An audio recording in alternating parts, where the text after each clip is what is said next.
Buen día, mi nombre es José Reyes de la Cruz de la Cruz. Actualmente llevo la materia de Filosofía del Derecho. Hoy hablaremos sobre las nuevas temáticas de la filosofía del derecho. Empezaremos con una introducción de los temas que abordaremos. Lo que esperamos aprender un poco más acerca de la globalización es la desnacionalización de los mercados, las leyes y la economía. De esta manera puedo mencionar que la globalización puede implicar la cooperación de estados. De esta manera existe un fenómeno de globalización en materia cultural, económica, científica, tecnología y la que nos compete, la globalización jurídica.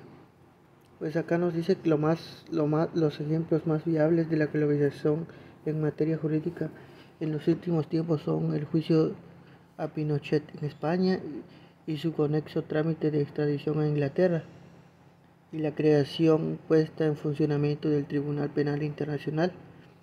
También en el campo de derechos humanos aparecen mecanismos e instituciones jurídicas globales.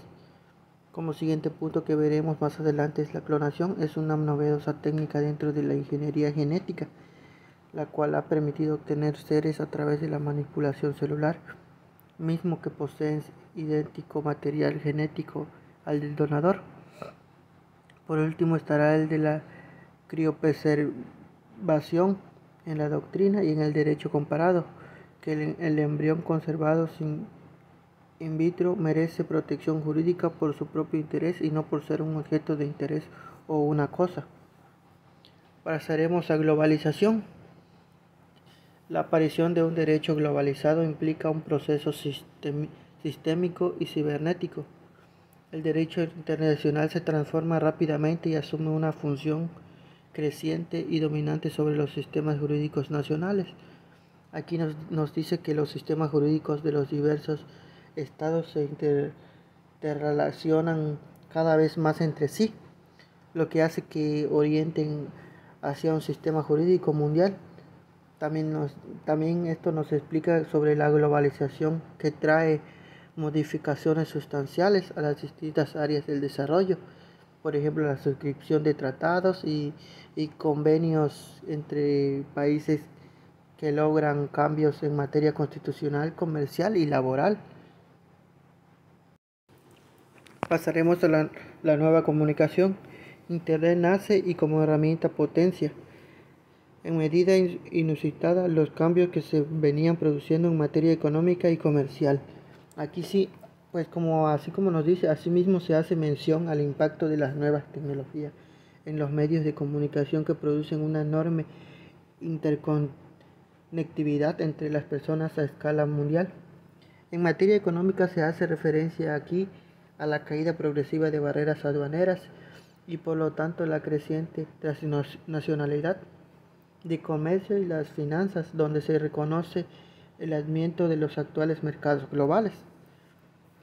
Los términos como Internet, ciberespacio, realidad virtual, en fin, globalización, han sido vocablos frecuentes para todos nosotros en los últimos años.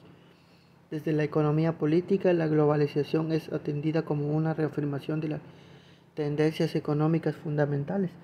Pues aquí todo aquello habla del fenómeno que sacude a los habitantes de este mundo. Son cambios acelerados debido a los avances se van dando, los avances tecnológicos, y que alcanzan niveles complejos de relaciones entre los distintos países, corporaciones, sociedades y mismo nosotros los seres humanos. En particular, la ley del valor, que venía siendo obstaculizadas por una serie de prácticas económicas y políticas que dificultaban el proceso de circulación de mercancías y capitales. Pues también aquí se considera que la globalización como sinónimo de la universalización, referido especialmente para definir las nuevas relaciones económicas constitutivas de un mercado mundial. Globalización y economía. La globalización económica es la integración de los distintos países del mundo a partir de la mayor intercambio comercial y de flujos de inversiones. Pues aquí en algunos casos también se da por mayores facilidades para la circulación de la mano de obra. Pues es decir, este tipo de globalización se refiere a la expansión del comercio de bienes y servicios entre las diversas naciones, pero también implica una mayor movilidad de los capitales financieros y de factor humano. Para precisar que la globalización económica abarca solo un aspecto de la globalización. Este fenómeno que puede aplicar también al plano político, tecnológico y social, por ejemplo. En otro punto también puede resaltar es que la integración de los mercados financieros juega un rol muy importante en la globalización económica. Esto en vista que se expanden a las alternativas de inversión para los agentes.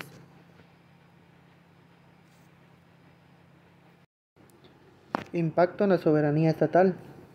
Las clásicas formas de creación del derecho internacional con origen en la convención de dos o más estados se han generado fuentes externas de producción del derecho. Aquí podemos decir que además de las clásicas formas de creación del derecho internacional con origen en la convención de dos o más estados se han generado fuentes externas de producción del derecho, pues que a veces surgen de organismos internacionales o plurinacionales dotados de tal capacidad. En otros casos se trata de derecho emitido por organizaciones supranacionales, finalmente por organizaciones no estatales o paraestatales. También pues asimismo se han creado organismos jurisdiccionales supranacionales en virtud de organizaciones de carácter genérico, como por ejemplo organizaciones regionales tipo Unión Europea y también en las resultantes de tratados de contenido particular. Este también puede ser como por ejemplo la Convención Americana sobre Derechos Humanos. Globalización y derecho. El sentido de que la globalización se origina en la eclosión de las comunidades, el papel de derecho se vincula necesariamente con las realidades técnicas y sus consecuencias en los distintos campos que ha analizado.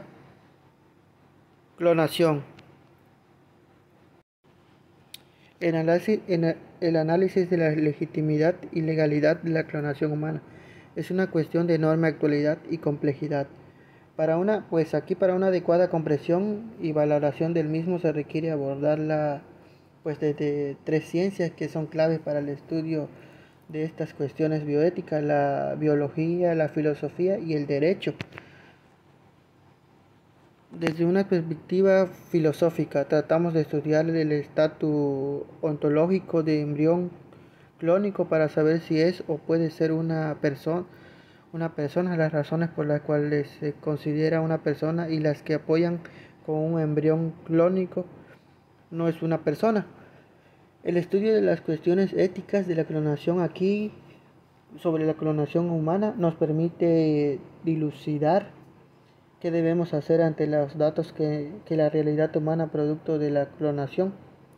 Para ello estudiamos los distintos tipos de clonación genética, terapéutica y reproductiva para saber en qué consisten cada uno de estos, en qué se diferencian, qué relación existe entre ellas y cuál es la valoración de las mismas.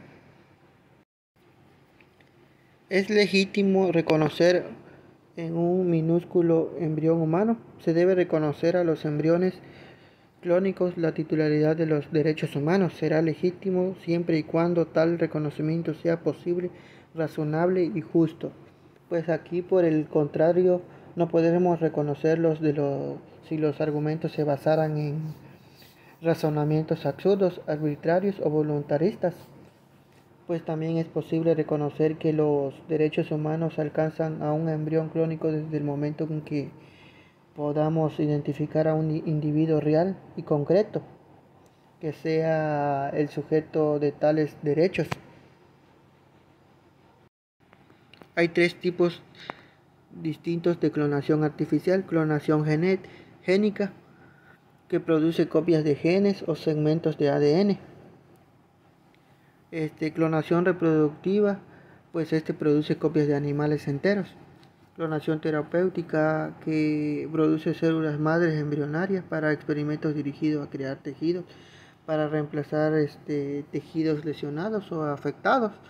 La clonación genética también puede ser conocida como clonación de ADN, pues es un proceso muy distinto de la clonación reproductiva y terapéutica. La clonación reproductiva y terapéutica comparten muchas de las mismas técnicas, pero se llevan a cabo para distintos fines, que es para llegar a los fines jurídicos. ¿Los embriones clónicos son seres humanos? La respuesta es sí. El embrión es un ser humano. Si el embrión es un ser humano, parece razonable reconocer los derechos fundamentales que conocemos a todas las personas.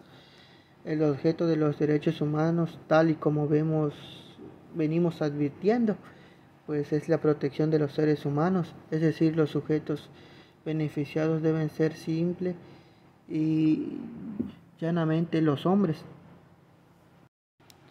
Criopreservación. La criopreservación de embriones es una herramienta habitual en técnicas de reproducción asistida.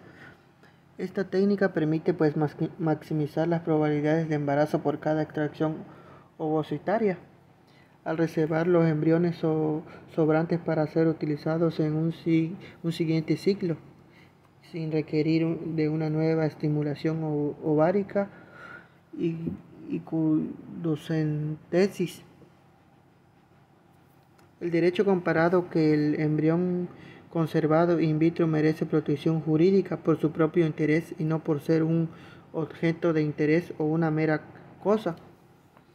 Pues aquí en casi todos los ordenamientos jurídicos y en la jurisprudencia constitucional comparada, la protección de la vida del que está por nacer y del recién nacido tiene diferencia, extensión e intensidad, pues sin conocer a la vida humana in vitro la misma protección que se le da a un recién nacido. El punto relevante para el derecho es determinar cuál es el interés que tiene mayor peso, el interés de la vida del embrión, in vitro, o los intereses de la mujer o de la pareja. En la discusión jurídica internacional más reciente introdujo la Corte Interamericana de los Derechos Humanos, introdujo el derecho de la concepción, pues esta es la implantación y que solo una vez que se ha demostrado la existencia de un embarazo, el embrión humano debe ser tratado como una persona. Como podemos decir, aunque el embrión pues preimplantacional se le reconoce un grado de protección jurídica.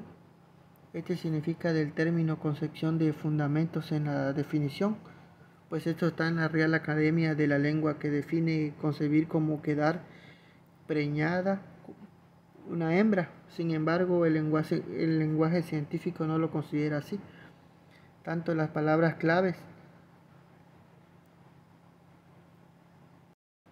National Library, literatura científica, considera que concepción y fertilización, fecundación son equivalentes. Las conclusiones para finalizar. Por último, quiero mencionar que la aparición de un derecho globalizado implica un proceso sistémico y cibernético. Asimismo, el derecho internacional se le transforma rápidamente y asume una función creciente y dominante sobre los sistemas jurídicos nacionales. Asimismo, el proceso de la clonación puede ser aplicado en la especie humana, tanto para fines terapéuticos a través de la obtención de células madres que permitan la generación de órganos dañados, así como reproductivos, sean procurado el nacimiento de niños que posean el mismo material genético que el progenitor donador. En el tema de criopreservación de embriones hay claros beneficios para la madre en cuanto a riesgos y costos, pero las tasas de recién nacidos no son en definitiva tan diferentes entre los centros que recurren y los que no recurren a la criopreservación. Bueno, pues mis aportaciones pueden ser que afirman que la criopreservación de embriones es un procedimiento que resulta altamente atentatorio del derecho a la vida e integridad, como si bien nuestro país tiene, al igual que muchos otros legislados aspectos que hacen a esta práctica resulta necesario y urgente que regula de manera específica el procedimiento de criopreservación de embriones, pues por eso está el derecho a la vida. También una de las soluciones que propongo y creo que lo más factible es limitar la cantidad de óvulos que pueden pues extraerse a la mujer, no más de lo justo para transferir y evitando de esta manera la producción de embriones supernumerarios. Y de esta manera la técnica de criopreservación, el derecho en su calidad de rector de la conducta humana no debe adaptar a las prácticas médicas, sino a la inversa. Debe encauzarlas de todo modo tal que no lesionen el respeto debido a la dignidad humana. Por lo tanto, puede ser que es imperioso legislar específicamente sobre el procedimiento de la criopreservación de embriones. Pues esto sería toda mi aportación y muchas gracias.